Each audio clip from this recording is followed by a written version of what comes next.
Mtazamaji wa Sat Media popote pale ulipo, ni kusalimia uhali gani na karibu katika zile nyakati pendwa kabisa za kupitia mambo mbalimbali hapa Sat Media. Mimi ni Kione Khamis Mauruku, karibu sana. Leo April 3 mwaka 2026 tunamkumbuka Brandon Lee, mtoto wa gwiji wa filamu za mapigano duniani hayati Bruce Lee. Brandon Lee alikuwa mwigizaji na msanii wa mapigano aliyekuwa akija kwa kasi sana katika ulimwengu wa filamu huko Hollywood, akionyesha kipaji kikubwa kama baba yake Bruce Lee.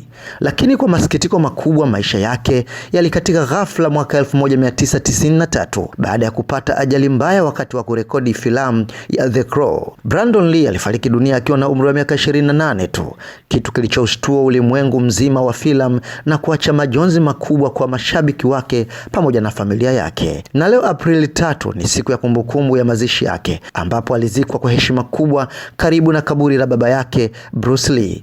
Ingawa aliondoka mapema sana, Brandon Lee aliacha alama isiyofutika kupitia kazi zake, hususan kupitia filamu yake ya The Crows, ambayo hadi leo inaendelea kukumbukwa kama moja ya filamu zenye historia ya kipekee huko Hollywood. Leo tunamkumbuka Brandon Lee si tu kama mtoto wa Bruce Lee, bali kama nyota iliyoondoka mapema lakini iliyoacha mwanga mkubwa katika ulimwengu wa filamu. Apumzike kwa amani Brandon Lee. Mimi ni Kione Khamis Mauruku na hii ni Sat Media. Hakikisha unakwenda kule YouTube, subscribe channel yetu ili uwe kwanza kupata taarifa zetu, lakini katika peji yetu ya Instagram unatufuatilia kwa jina hilo hilo la Sat Media.